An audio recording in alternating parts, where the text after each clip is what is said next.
La noche en la villa se había vuelto un enemigo invisible. El silencio ya no era paz, era un peso que se apoyaba sobre los hombros y hacía crujir cada hueso. Julia caminaba por los pasillos con una vela en la mano, escuchando cómo las paredes respiraban. El aire olía a humedad, a polvo antiguo y a vino añejo. A veces sentía que la casa entera se movía con ella, como si observase cada paso que daba. Había dejado de dormir. Cada noche se sentaba al lado de la cama de Chiara, mirando su respiración tranquila. La niña soñaba, murmuraba palabras incomprensibles, abrazaba su muñeca favorita. Julia acariciaba su cabello y en silencio repetía siempre lo mismo: nadie te hará daño. No dejaré que nadie cruce esa puerta. Pero sabía que alguien ya lo había hecho. Las cartas eran la prueba. El mensaje le taladraba la cabeza sin cesar: Alessio ya está aquí. Y no viene solo. Esa frase no era un rumor. No era un simple aviso. Era una condena. Pasaron los minutos. Pasaron las horas. Afuera, los viñedos dormían bajo la luna. El viento golpeaba las contraventanas y a lo lejos un perro ladraba, pero nada explicaba el sonido que finalmente la arrancó del letargo. Fue metálico, seco, repetido. Primero una vez, luego otra, y otra más. Julia contuvo el aliento. No era el viento. No era un animal. Eran pasos. Lentísimos, pesados, como si alguien caminara arrastrando cadenas invisibles. Se levantó despacio. La vela temblaba entre sus dedos. Su sombra se estiró sobre la pared como una figura desproporcionada.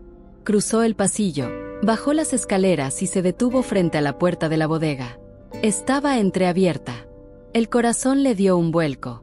Esa puerta siempre estaba cerrada con llave. Siempre. Tragó saliva y empujó apenas un poco. El aire que salió de la bodega era frío, húmedo, como un aliento que venía desde abajo. La llama de la vela vaciló y por un segundo estuvo a punto de apagarse. Julia avanzó, sosteniéndola con ambas manos. El suelo de piedra estaba helado bajo sus pies descalzos. Dentro, los barriles formaban columnas oscuras que se alzaban como guardianes inmóviles. El silencio era denso, pesado, apenas interrumpido por un goteo constante de agua que caía desde alguna grieta del techo. Dio un paso más, luego otro. Su voz salió en un susurro: ¿Lorenzo? Nadie respondió. El aire pareció congelarse. Entonces lo escuchó. Un golpe seco, algo que caía al suelo justo a un par de metros de ella. Julia levantó la vela y vio un pequeño papel blanco, doblado con una precisión enfermiza. Se agachó, lo tomó con dedos temblorosos. El papel estaba frío, como si hubiese estado en manos ajenas solo unos segundos antes. Lo abrió. Había un símbolo extraño, dibujado con tinta oscura, líneas que se entrelazaban formando una marca que ya conocía. Era el mismo que había visto en el cuaderno de Marco. Y debajo, una frase: ya no eres dueña de esta casa. La vela casi se le cayó de la mano. Sintió que el estómago se le hundía, que la sangre dejaba de circular. Corrió hacia las escaleras, subió casi tropezando y entró a la habitación de Chiara. La niña dormía, tranquila, respirando con calma. Julia la cubrió con la manta, besó su frente y contuvo un sollozo. Afuera, la vela seguía chisporroteando en su mano. Adentro, el miedo ocupaba cada rincón. Al amanecer, Julia bajó a la plaza con Chiara. El sol iluminaba las fachadas de piedra, pero la calidez no alcanzaba a disipar el frío que sentía en el pecho. Cada paso la hundía más en un silencio que no era silencio, sino cuchicheos que flotaban en el aire. Los vecinos giraban la cabeza, algunos fingían no mirarla, otros lo hacían con descaro. Cerca del puesto de pan, la señora Bianca hablaba con dos mujeres. Movía las manos con exageración, levantaba las cejas, bajaba la voz solo lo suficiente para que Julia entendiera que era a propósito. Las noches no son tranquilas en la villa, decía con fingida preocupación. La otra añadió: dicen que Marco la visita cuando Lorenzo no está. Y una tercera murmuró: yo escuché que Lorenzo tiene deudas, que no puede sostener la bodega. Julia apretó la mano de Chiara. La niña preguntó en voz baja: ¿por qué todos nos miran, mamá? Julia no respondió. Sonrió con ternura para calmarla, pero por dentro sentía que el corazón se le encogía. El pueblo, que antes había sido su refugio, se había convertido en una cárcel con paredes hechas de ojos.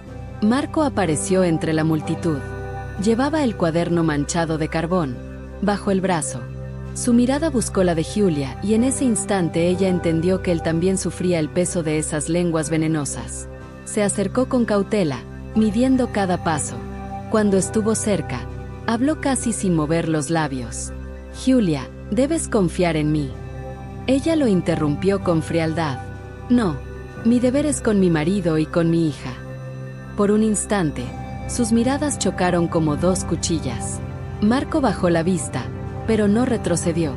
En sus ojos había un dolor evidente, pero también una advertencia muda, como si quisiera gritar algo que no podía decir en voz alta. Esa misma tarde, Lorenzo volvió de la bodega con los hombros encorvados. Su rostro era rígido, sus manos temblaban al sostener la copa de vino. Julia lo enfrentó en el salón. «¿Por qué no me lo dices todo?». Él se dejó caer en el sillón, agotado, como si arrastrara años de secretos. «Hay cosas que es mejor no remover», dijo con voz grave. Julia dio un paso al frente. «Tiene que ver con Alessio». El nombre cayó como una piedra en el agua. Lorenzo levantó la cabeza con brusquedad, y en sus pupilas se encogió un miedo antiguo, visceral. No pronunció palabra, pero Julia comprendió que había tocado una herida que nunca había cicatrizado. El silencio que siguió fue insoportable. Julia apretó los labios, consciente de que no obtendría respuesta. La certeza la atravesó. Alessio no era un extraño. Esa madrugada, Lorenzo se despertó de golpe. El sudor le corría por la frente. Desde la ventana, vio algo entre los viñedos. Una silueta alta, inmóvil, recortada contra la luna.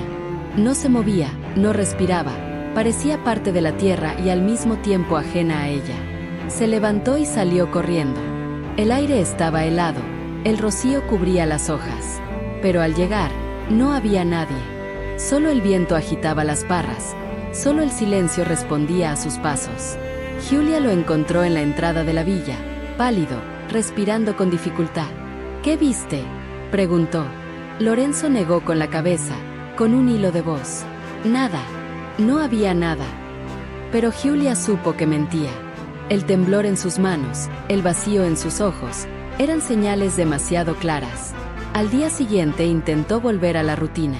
Preparó la mesa, llevó a Chiara a la escuela, caminó entre los viñedos. Pero el corazón le latía como un tambor. Algo se avecinaba, lo sentía en cada respiración. Cuando regresó a su habitación, se quedó sin aire. Sobre la almohada, perfectamente colocado, había un sobre blanco. Lo tomó con manos heladas y lo abrió. Dentro, una frase escrita con la misma caligrafía cruel que ya conocía.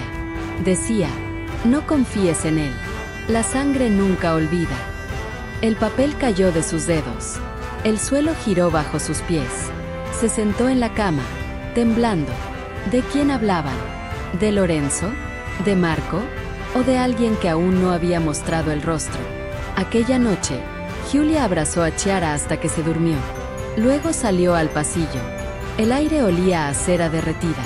Caminó lentamente, su sombra danzando sobre las paredes. Cuando entró en su habitación, se detuvo en seco. Sobre la mesa de noche, había una vela encendida. Julia estaba segura de haberla apagado antes. La llama parpadeaba con violencia, proyectando sombras que se movían como si fueran figuras vivas. Junto a la vela, un nuevo sobre blanco. Lo tomó, con los dedos temblando, y lo abrió. Adentro había un mensaje breve, lapidario. El pasado ya abrió la puerta. Esta casa no es tuya. El fuego de la vela se inclinó, casi como si respondiera a esas palabras. El corazón de Julia golpeaba con fuerza. Retrocedió, chocando contra la pared. El aire se volvió pesado, sofocante. Las paredes parecían cerrarse a su alrededor, como si la villa misma quisiera tragársela. Ese instante lo entendió. El eco del pasado había regresado, y ya no había forma de detenerlo.